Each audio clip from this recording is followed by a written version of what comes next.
പ്രിയമുള്ളവരെ, വചനജ്വാല 1100-ാം ദിനത്തിലേക്ക് പ്രവേശിക്കുന്ന ഇന്ന് ഏറെ സന്തോഷത്തോടെ ഈ 1100-ാം എപ്പിസോഡ് നിങ്ങൾക്ക് മുമ്പിൽ ഞാൻ സമർപ്പിക്കുന്നു.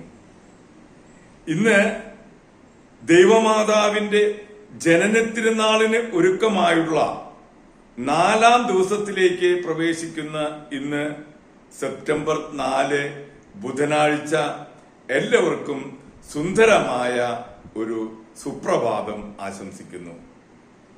ഇന്നത്തെ വചന വായനയിൽ 1 മക്കബായരുടെ പുസ്തകം 15-ാം അധ്യായം 28 മുതൽ 41 വരെയുള്ള തിരുവാക്യങ്ങളാണ് നാം ശ്രവിക്കുക. അന്തിയോക്കസ് തന്റെ മിത്രമായ അത്തനോബിയാസിനെ ഈ സന്ദേശവുമായി അയച്ചു. ജോപ്പായും ഗസാറായും ജെറൂസലേം കോട്ടയും നിന്റെ നിയന്ത്രണത്തിലാണ്.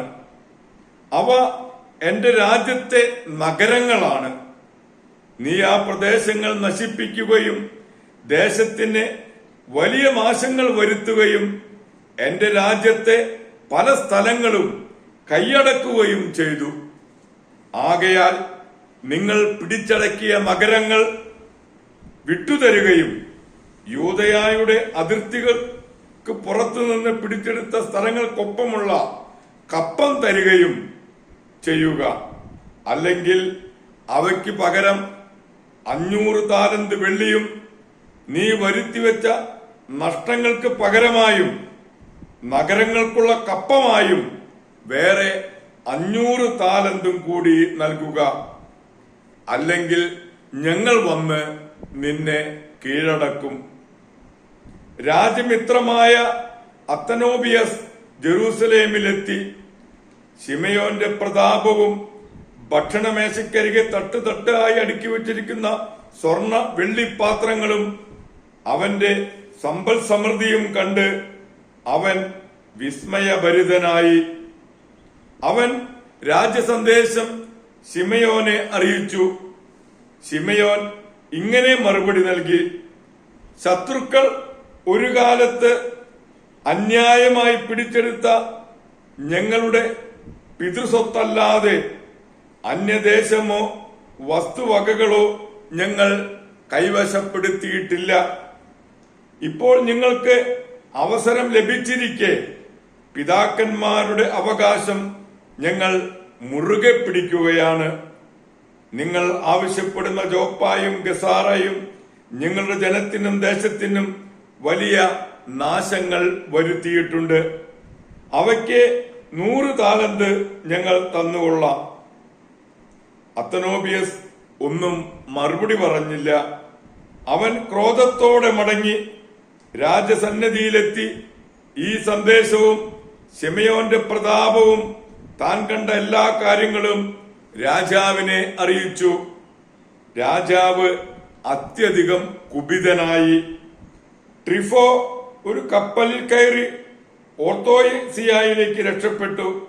രാജാവ് സെന്തബിയാസിനെ തീരപ്രദേശങ്ങളുടെ സൈന്യാധിപനാക്കുകയും അവന് ഭടന്മാരെയും കുതിരപ്പടയാളികളെയും നൽകുകയും ചെയ്തു.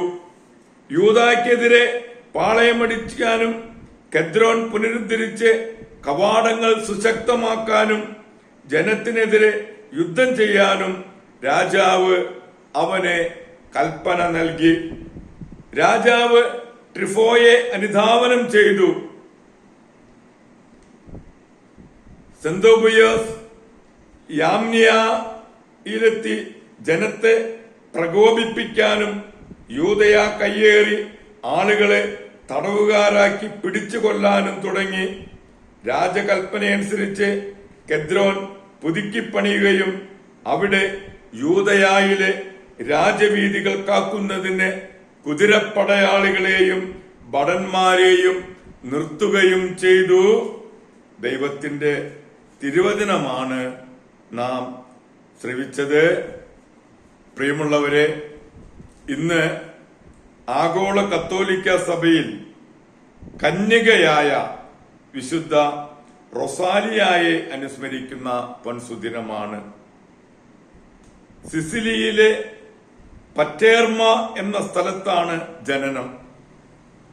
യൗവനത്തിൽ ലൗകിക വ്യാമോഹങ്ങളും ആർഭാടങ്ങളും പരിത്യജിച്ച് പെലഗ്രീത്ത മൗണ്ടിൽ ഒരു ഗുഹയിൽ അതികഠിനമായ പ്രാർത്ഥനയിൽ ദൈവൈക്യം പ്രാപിച്ചു. 1160 മരിച്ചു. അവരുടെ മധ്യസ്ഥം വഴി ഒരു മഹാവസന്ത സിസിലിയിൽ നിന്ന് മാറിക്കിട്ടി. ഇന്ന് തന്നെയാണ് കന്യകയായ വിറ്റർബോയിലെ വിശുദ്ധ റോസിനെയും അനുസ്മരിക്കുന്നത്. വിശുദ്ധ റോസ് പ്രവചനമരമുള്ളവളയാളും 3-ാം സഭയിൽ ചേർന്നവളുമായിരുന്നു. ക്ലാരമഠത്തിൽ ചേരാൻ ആഗ്രഹിച്ചെങ്കിലും പ്രവേശനം ലഭിക്കാത്തതുകൊണ്ട് കുടിലിൽ താമസിച്ചു. 17-ാം വയസ്സിൽ നിത്യ സമ്മാനത്തിന് വിളിക്കപ്പെട്ടു. വിശുദ്ധ വിറ്റർബോയിലെ വിശുദ്ധ റോസിനെയും കന്യകയായ വിശുദ്ധ റൊസാലിയായെയും ഇവരുടെ അനുസ്മരിച്ച് ഇവരുടെ മധ്യസ്ഥം യാചിച്ച് ഇന്നത്തെ ഈ നല്ല ദിവസത്തിലേക്ക് നമുക്ക് പ്രവേശിക്കാം. എല്ലാവർക്കും നല്ല ഒരു ബുധനാഴ്ച ദിവസം ആശംസിക്കുന്നു. വചനജ്വാല 1100-ാം എപ്പിസോഡിന്റെ എല്ലാ മംഗളങ്ങളും ഏറെ ഹൃദ്യമായി ആശംസിക്കുന്നു.